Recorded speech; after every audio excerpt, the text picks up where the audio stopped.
we're gonna talk about college football, man. We saw the freaking let's look at the damn schedule here today for college football, man. Um, we saw the freaking what the hell's going on, man? I think freaking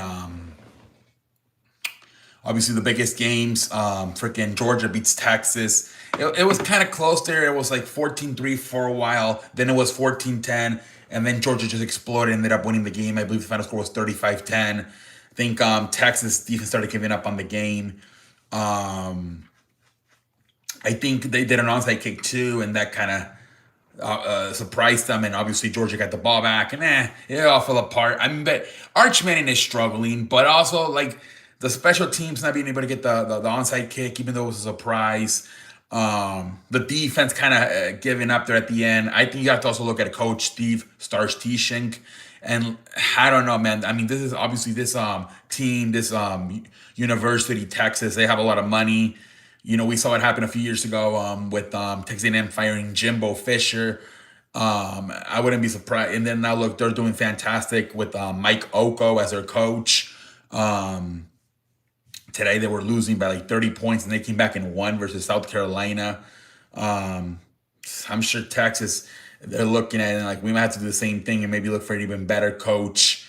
I don't know, but I wouldn't be surprised. They looked better last year with Quinn Ewers starting at quarterback than they do this year with Arch Manning.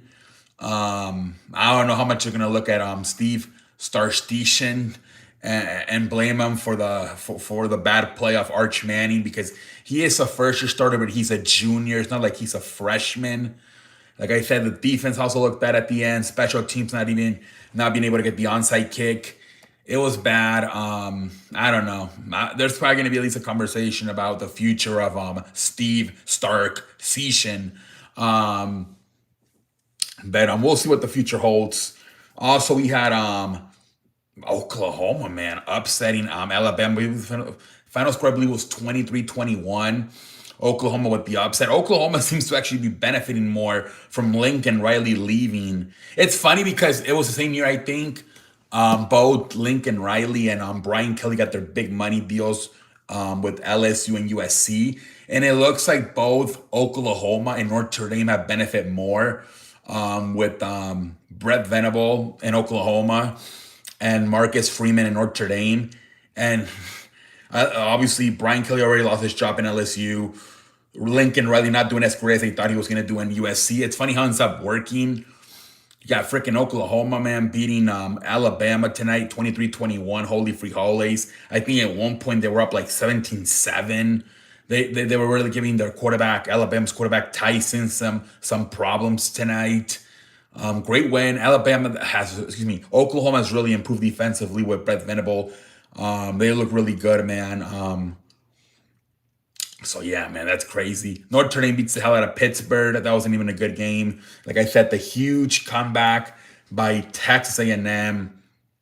They were down by freaking I believe the score was 30-3 at halftime. They ended up coming back and winning the game 31-30. The policeman was so mad. I think he I guess purposely ran into one of the South Carolina players. And I believe it has been said now that he has been fired from the police department in Texas. And it wasn't even worth it because Texas A&M ended up coming back and winning that game. That was a huge win for them as they're like a top 3 team. But yeah, man, it's funny because I believe last week Indiana was in trouble with Penn State, and Fernando Mendoza brought them back. This week, Texas A&M was in huge trouble with South Carolina, and Marcellus Reed brings them back. So those are Heisman moments, that both Fernando Mendoza and Mercedes Reed have had.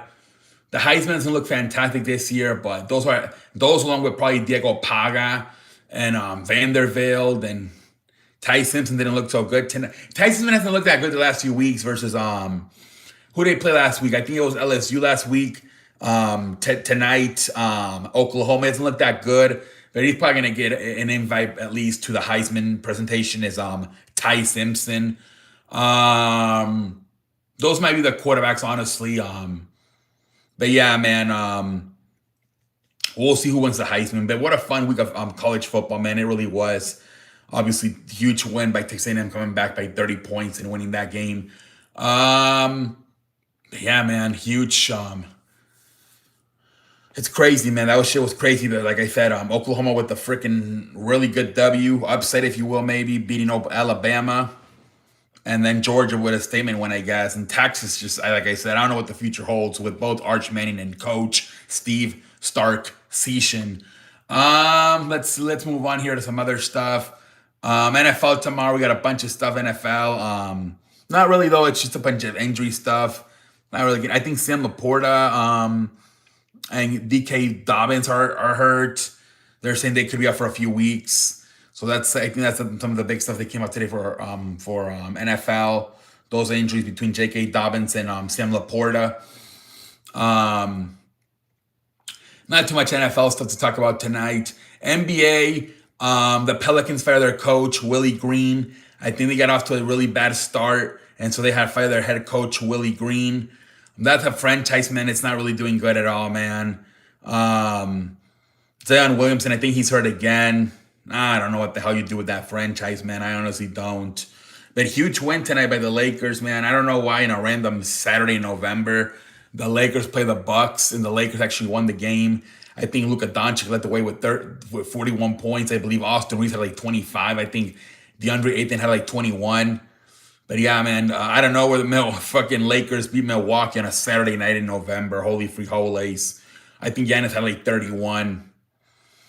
But yeah, I think that might be it. Maybe some wrestling stuff real quick. SmackDown was last night. Zack Ryder came back like for the first time in 5 years. They're saying it might be only a one night thing though for Zack Ryder. He did a match with LA Knight, which LA Knight won. So I don't know. I think there might be some money if they bring him back as a babyface Zack Ryder, and then eventually turn him. Maybe he loses and he starts getting frustrated, and so he turns into a heel, and as a heel he turns into Matt Cardona, and you try to make him a star that way. You can pair him up with his real life wife, Chelsea Green, who's an excellent heel for the company. There's stuff there, I think, where you could actually try to make some stuff work out with Zack Ryder, aka Matt Cardona. So we'll see if they bring him back eventually for the long term. But apparently, for now, it was only a one night thing for him to compete in the John Cena tournament. The War Games match, they continue to build up for the War Games match. They've added Jimmy Uso to Team Cody. And they've added Drew McIntyre's back. So much for him being suspended because he was going to go make a movie. He's back, and he's been added to the Vision team, along with Logan Paul, Braun Breaker, and Bronson Reed. And now it's Drew McIntyre. There's one more member, I think, that needs to be added. And I think on the other side, it's Cody, CM Punk, both Jay and Jimmy. Believe probably the final member will be Roman Reigns. And I don't know who that, maybe Brock Lesnar could be the final member for the Vision. We'll see what happens there. With the woman, there's drama. Charlotte doesn't want to work with Rhea Ripley, so she kind of walked out on them. So they're going to try to convince her. I think the finals obviously Charlotte's going to end up being on the team. And I think the finals probably going to be Becky Lynch is going to end up joining the heel team, and AJ Lee is going to end up joining the babyface team. And then they've also added the night before Survivor Series on SmackDown, a traditional 5 elimination tag team match. It's the Family Tree, obviously led by Solo Sikoa and Tanga Loya and Tamatanga and Tala Tala, and they're gonna I think it's Motor City. And who else? Ray Phoenix, Sami Zayn, and I think Shinsuke Nakamura, some shit like that. That's supposed to be a traditional elimination tag team match the Friday before Survivor Series. Whatever, I guess. There's no single matches as of right now, right? I mean, both the champions, the WWE champion Cody Rhodes and the world heavyweight champion CM Punk are both on the War Games match. So as of right now, I don't think there's any singles matches. We'll see if they. I mean, they have to, right? I mean, literally right now, there's only two matches. Both the War Games match for the man and the woman. So there's any. They gotta do a match, and they just do those two. An hour for one, an hour for that's it. We're done. Then I think this is gonna be in a baseball stadium too. So there's gonna be probably like somewhere between probably the 30 to 50,000 people. So they, no way they only do that. But who knows what else they're gonna do? But as of right now, those are the only matches: the man and the woman's War Games match.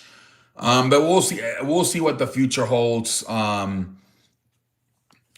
Maybe John Cena will have a singles match for the Intercontinental Championship, right? We'll see. Maybe Jade Cargill defends her Women's Championship. Um, Stephanie maybe versus Nikki Bella for the Women's World Heavyweight Championship. Something like that, I'm sure they'll do. But they'll figure it out, I'm sure. But anyways, ladies and gentlemen, I am out. Have a fun Sunday NFL. It's going to be fun, and tomorrow it's going to be a fun day of the NFL, ladies and gentlemen. And yeah, man. Holla.